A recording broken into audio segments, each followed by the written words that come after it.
प्यारे बच्चों, welcome to my channel Verma study 2020 book learner. प्यारे बच्चों, ज्योग्राफी क्लास 12th का हिंदी में मैं फुल कोर्स कराऊंगा। अगर आप फुल कोर्स करना हिंदी में चाहते हैं तो मेरे चैनल को सब्सक्राइब कीजिए और बेल आइकन को प्रेस करना ना भूलें, ताकि जो भी वीडियो मैं अपलोड करूँ आपको नोटिफिकेशन सबसे पहले मिले। प्यारे बच्चों, आपको चल रहा है भूगोल में, कल हमने पढ़ाया था स्वेज नहर के बारे में।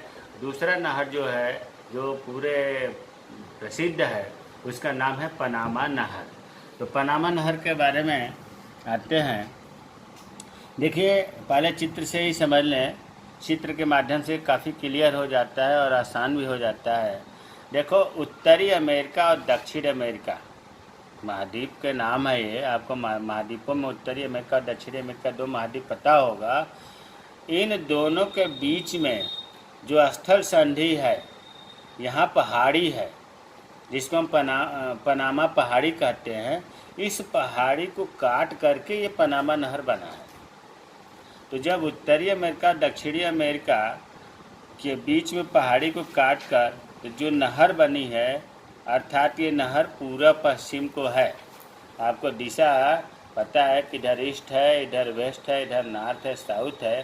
तो इधर उत्तरी अमेरिका, इधर दक्षिणी अमेरिका, तो बीच में पूरब पश्चिम का ही तो होगा, जिसे हम पनामा नहर कहते हैं। तो ये आपको क्लियर हो गया कि पनामा नहर जो है उत्तरी अमेरिका और दक्षिणी अमेरिका के बीच में जो संधि स्थल है या जो पनामा पहाड़ी है, उसको काट करके बना है, जो पूरब पश्चिम में लंबाई में है। अब इस साइड में पूरब है, इस साइड में पश्चिम है। जो पनामा नहर है उसके पूर्वी सिरे पर जो बंदरगाह है उसका नाम है कोलन बंदरगाह, और जो पश्चिमी सिरे पर है बंदरगाह उसका नाम है पनामा बंदरगाह। अब बंदरगाह है तो निश्चित रूप से वहाँ सागर या महासागर होगा। देखो, कोलन बंदरगाह अटलांटिक महासागर पर स्थित है और पनामा बंदरगाह प्रशांत महासागर पर स्थित है। देखो, इतने में कितना क्वेश्चन बन गया। पनामा नहर किन दो महासागरों को जोड़ता है? उत्तर होगा अटलांटिक महासागर और प्रशांत महासागर। पनामा नहर किन दो महाद्वीपों के बीच में काटकर बनाया गया है? उत्तर होगा उत्तरी अमेरिका और दक्षिण अमेरिका। पनामा नहर किन दो बंदरगाहों को जोड़ता है? तो उत्तर होगा कोलन बंदरगाह और पनामा बंदरगाह। विशेषता, पनामा नहर के बारे में पूरी बात इसमें हमने कर दिया है और लास्ट में पनामा नहर का महत्व आता है। इससे इसमें ज़्यादा कुछ नहीं है। इससे पहले भी स्वेज नहर का जब हमने बताया था तो स्वेज नहर की भी पूरी बातों को हमने विशेषता में समाहित किया था और स्वेज नहर का महत्व बताया था।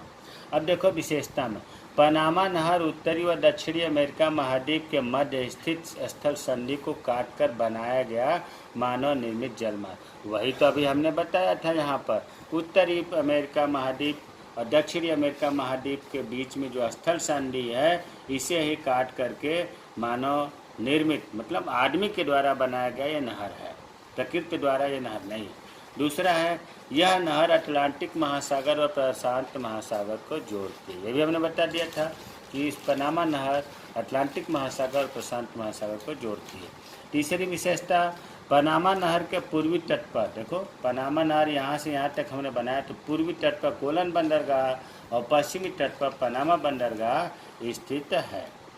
देखो, इस चित्र से 3 पॉइंट तो ऐसे ही याद हो गया। अब है कि इस नहर को फर्डिनेंड डी लिसेप्स नामक फ्रांसीसी इंजीनियर ने, इसको देखो ये थोड़ा सा लंबा चौड़ा है लेकिन आपको समझ में आ जाएगा।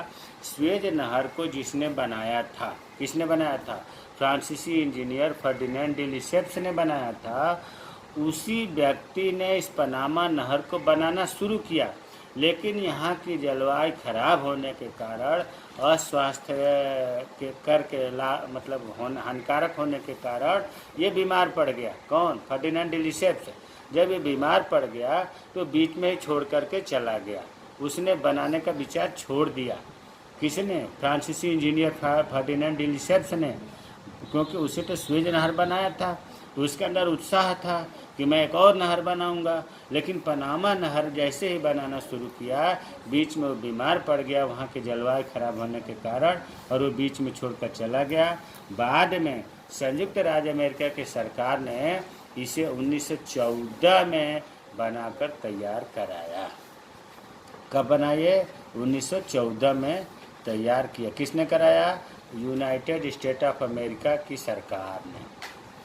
इस नहर की लंबाई 72 किलोमीटर है। ध्यान दीजिए, 72 किलोमीटर, चौड़ाई 152 मीटर और गहराई 13 मीटर।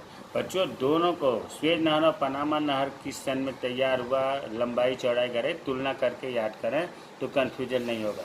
इस नहर की लंबाई 72 किलोमीटर, स्वेज नहर से कम लंबाई है, लेकिन ध्यान दो चौड़ाई 152 मीटर है, उससे बहुत चौड़ी है ये, और गहराई 13 मीटर है। इस पर यूएसए का अधिकार है। इस नहर पर, पनामा नहर पर संयुक्त राज्य अमेरिका का अधिकार है। जहाज को पार करने में लगभग 8 घंटे का समय लगता है। उसमें बताया गया था कि 10 घंटे का समय लगता है। इसमें से प्रतिदिन लगभग 50 जहाज गुजरते हैं, जबकि उसमें बताया गया था कि 100 जलयान गुजरते हैं। इस नहर के बीच की भूमि समतल नहीं है। देखो, स्वेज नहर जो है समुद्र के तल पर बना हुआ था, लेकिन पनामा नहर पहाड़ी काट करके बना है, तो ये समुद्र के तल पर नहीं है, भूमि के समतल लेवल पर नहीं है। ये तो समुद्र के धरातल से 85 फीट ऊंचा है, पहाड़ी पर है। एक प्रकार से कह लीजिए कि छोटी सी पहाड़ी पर है, समुद्र के तल से, जमीन की सतह से 85 फीट ऊंची है। जब ऊंची है तो इस नहर पर अनेक बांध बनाए गए हैं, द्वार बनाए, फाटक लगाए गए हैं पानी रोकने के लिए, और जिनकी सहायता से जहाज आगे बढ़ते हैं। अब यहाँ मैं एक चीज़ बता दूँ, फाटक क्यों, ये बांध या द्वार क्यों है? देखो बच्चों, जब ऐसा होता है कि बीच में फाटक जो है पानी को रोक दिया जाता है। जब पानी को रोक दिया जाता है तो पानी का तल ऊपर बढ़ने लगता है। जैसे ही पानी से पनामा नहर फुल हो जाता है तो जहाज जो है, जलयान जो है, मतलब आगे बढ़ते हैं, और फिर उसके बाद फाटक खोला जाता है तो पानी अगले तरफ जाने लगता है, तो फिर जहाज जो है उस पानी के सहारे आगे बढ़ जाते हैं। फिर उसके बाद फाटक बंद किया जाता है तो पानी के साथ जहाज ऊपर उठ जाते हैं, फिर आगे खोला जाता है। कुल मिलाकर के बांध और द्वार की सहायता से पानी भरना और पानी को आगे खोलना जहाज़ों को आगे बढ़ाता है। ऐसा स्वेज नहर में नहीं है। स्वेज नहर में तो धरातल पर, समुद्र के तल पर है, इसलिए अपने आप जहाज आगे बढ़ते रहते हैं, लेकिन ये 85 फीट ऊंचा है, पानी की सहायता से ही जहाज़ों को आगे बढ़ाया जाता है। अब पनामा नहर का महत्व क्या है?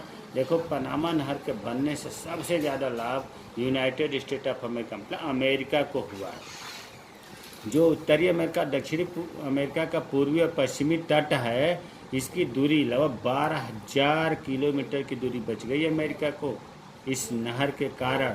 नहीं तो इतना अधिक दूरी से तय करके पूर्वी से पश्चिमी तट पर जाना पड़ता था।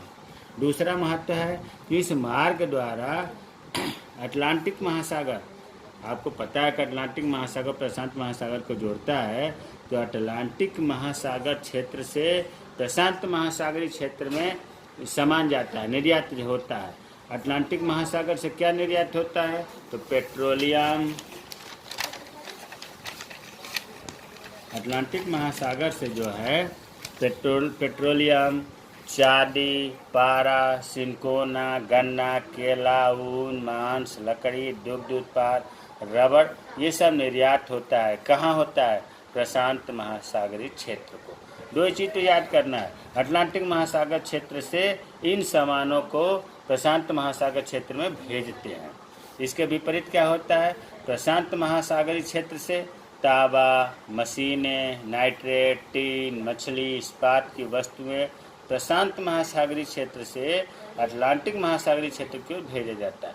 मतलब आप समझ लो कि अटलांटिक से कच्चा माल आता है और प्रशांत महासागरीय क्षेत्र से पक्का माल जाता है। और महत्व इसका यह है कि पश्चिमी द्वीप समूह, अमेरिका का पश्चिमी द्वीप समूह से बहुत ही सुरक्षा होता है।